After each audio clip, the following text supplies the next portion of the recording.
Assalamualaikum warahmatullahi wabarakatuh. Alhamdulillahirabbil alamin. Allahumma shalli ala Muhammad wa ala ali Muhammad. Pemirsa Khilafah News dimanapun Anda berada, salam jumpa kembali bersama dengan saya Aziz Rahman di program Kabar Petang edisi Sabtu 17 September 2022. Insya Allah beberapa menit ke depan kami akan menemani Anda mencermati dan menelaah berita paling menarik dan paling populer hari ini bersama narasumber yang kompeten di bidangnya dan tentunya dari sudut pandang Islam. Baiklah pemirsa, inilah kabar petang selengkapnya.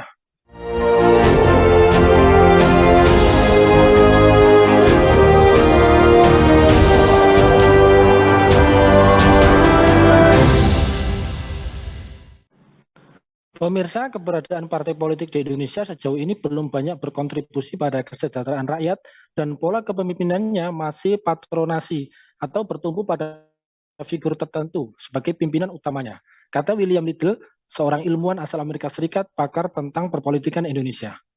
Partai politik di Indonesia terkenal lebih patronasi, kata Liddell dalam wawancara secara eksklusif dengan FIFA pada program Bincang-Bincang dan Interview di Jakarta hari Minggu 14 Agustus yang lalu.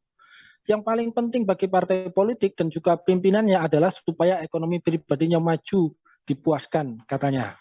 Oleh karena itu, Liddell juga menekankan partai politik tidak menyumbangkan banyak kesejahteraan Indonesia dalam waktu singkat.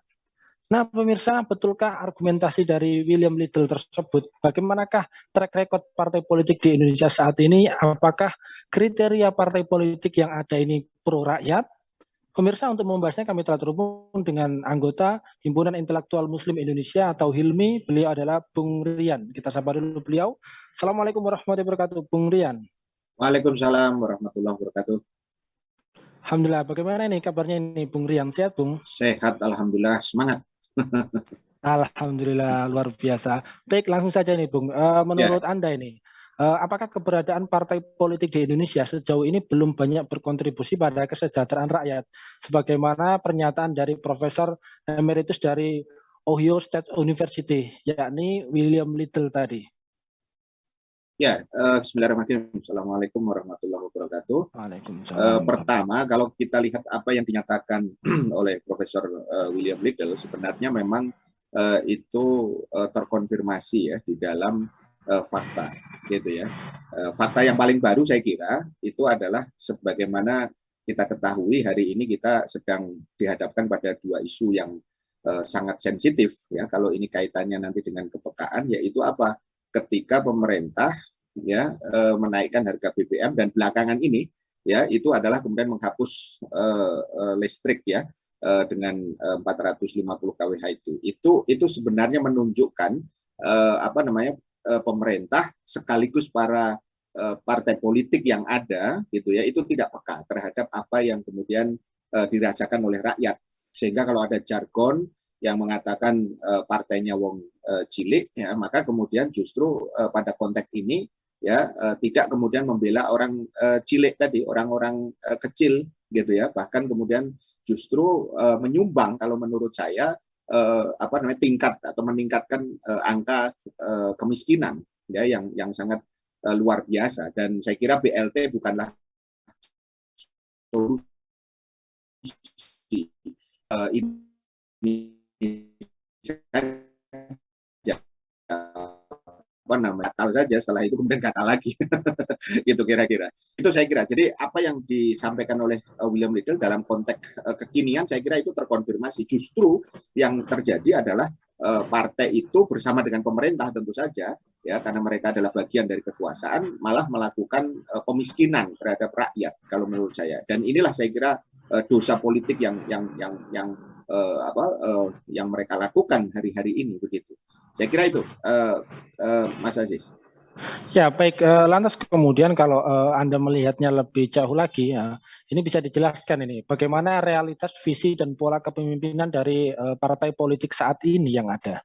Ya, saya kira kita hari ini mesti menyadari bahwa kita hidup dalam sistem sekuler ya, demokrasi, di mana kemudian inti daripada sistem sekuler demokrasi ini adalah bahwa yang kemudian berkuasa itu ya itu tidak sebagaimana dijargonkan dari, oleh, dan untuk rakyat ya, tetapi adalah sebenarnya ya dari, oleh, dan pemilik modal begitu ya. Artinya apa? Segelintir orang itu kemudian membuat katakanlah partai politik itu dalam konteks sebuah perusahaan ya, dan perusahaan itu bisa dua, bisa perusahaan dalam pengertian dia keluarga, maupun perusahaan dalam konteks dia bekerja sama dengan orang lain begitu. Jadi saya lihat kalau pertanyaannya adalah bagaimana visi dan keadaan partai politik hari ini, saya kira mereka visinya adalah justru sejalan dengan apa yang terjadi hari ini, yaitu dalam konteks sistem demokrasi di mana mereka memperlakukan partai politik itu adalah sebagaimana kemudian perusahaan ya, puncak top pimpinannya ya para ininya, para owner ya dari partai tadi itu. Anda bisa lihat itu dari sudut pandang sisi pembinanya atau kemudian orang yang paling akhir ya dalam mengambil keputusan begitu ya, bukan dalam konteks struktur formal. Jadi harus dibedakan di situ bahwa hakikatnya justru yang terjadi hari ini, visi mereka itu adalah tadi memandang partai itu sebagai bukan sebagai alat untuk melayani rakyat, tetapi adalah sebagai katakanlah tadi media untuk kemudian mencari keuntungan begitu ya. Dan ini nanti implikasinya banyak. Nah, oleh karena itu saya ingin menegaskan yang terjadi itu adalah sekarang semakin kuatnya nilai pragmatisme tadi. Jadi bagaimana kemudian memanfaatkan partai itu untuk kemudian sebesar-besar ya daripada elit gitu, kemakmuran elit gitu ya. Jadi bukan dalam konteks rakyat ya yang seharusnya mereka layani. Saya kira itu Kang Aziz.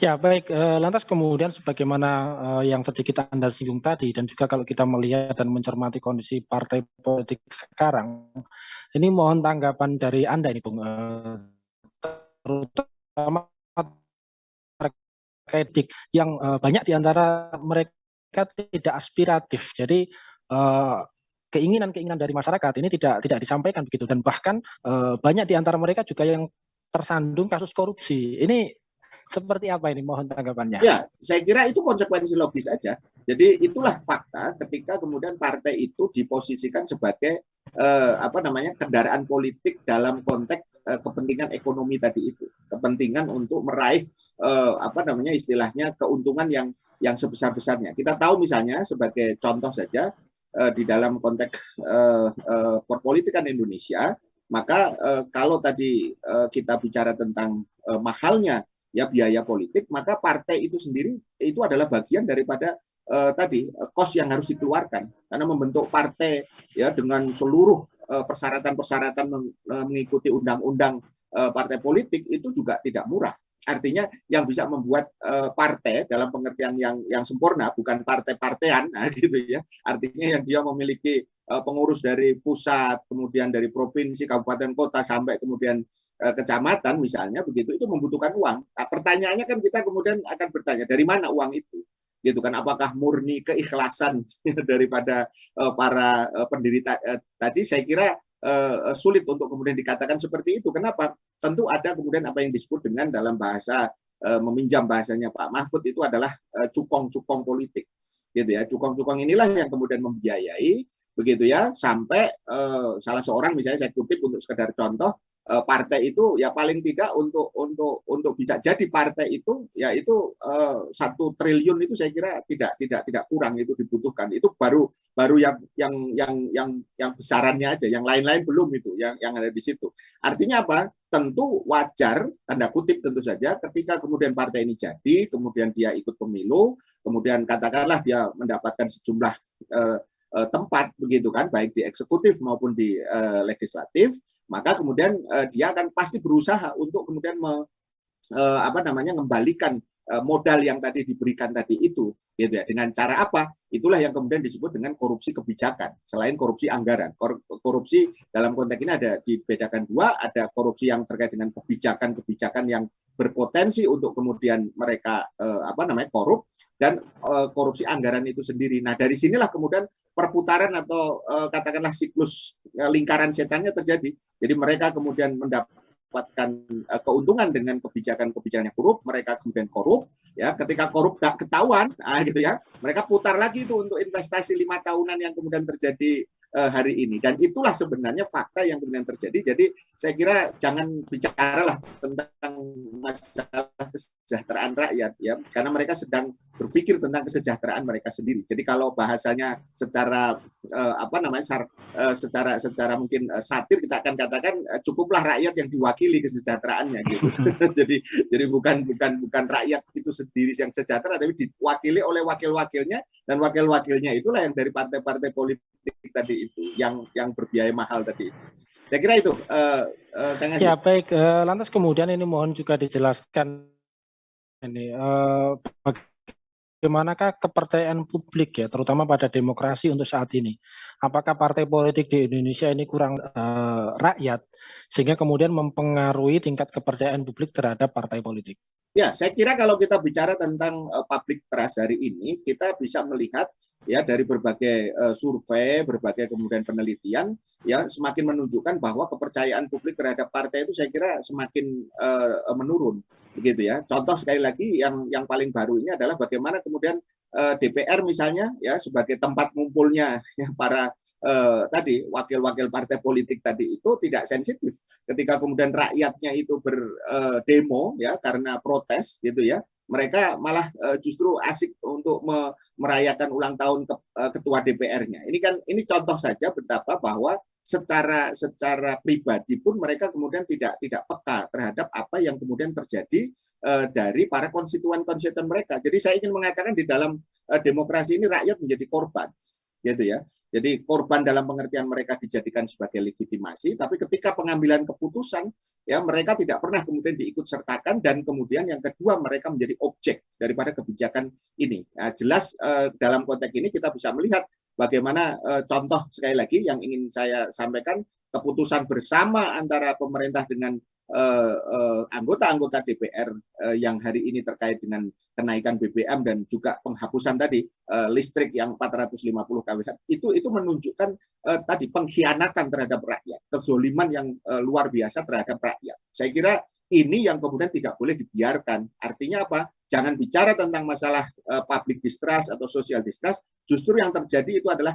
degradasi daripada kepercayaan yang semakin dalam, dan kita berharap rakyat menyadari ini ya, masyarakat justru kemudian tidak pasrah, dalam pengertian pasrah katakanlah sudah dibohongi sekian kali, nanti kemudian pada waktu putaran berikutnya ya nanti mudah-mudahan aja. Nah ini kita tidak berharap. Yang justru kita dorong adalah rakyat memiliki kesadaran bahwa selama ini mereka kemudian dijadikan legitimasi saja oleh tadi partai-partai politik yang seperti itu, dan mereka tidak memiliki sensitivitas atau tadi perhatian terhadap rakyat. Saya kira itu.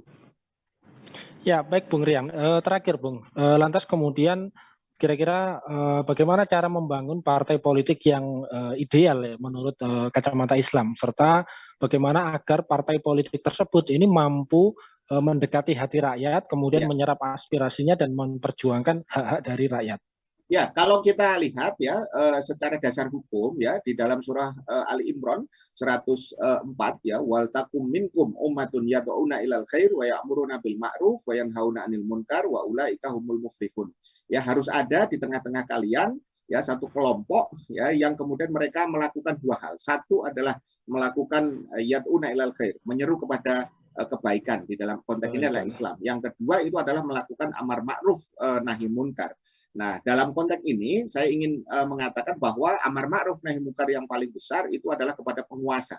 Dan inilah tugas besar daripada partai politik. Artinya bahwa visi dari sebuah partai politik itu bukan hanya sekedar untuk kemudian mencari kedudukan tadi, apalagi dengan cara-cara yang tadi berbiaya tinggi tadi itu, tetapi adalah bahwa mereka melakukan ini karena ini perintah dari Allah Subhanahu wa taala, karena keimanan. Jadi poin pertama bahwa agar partai politik itu adalah memiliki kepedulian terhadap rakyat, dia harus kemudian eksis karena dorongan keimanan. Artinya secara kolektif dia menjadi sebuah kelompok yang memang melakukan atau mendedikasikan karya dan juga kemudian amalnya tadi itu dalam rangka apa? Dua, mendidik masyarakat ya, membuat kesadaran mereka semakin kokoh dengan Islam, dan yang kedua adalah membuat rakyat bersama mereka tentu saja itu untuk kemudian tidak takut untuk melakukan amar ma'ruf nahi munkar, melakukan dakwah, melakukan koreksi, melakukan kontrol sedemikian rupa tanpa untuk motif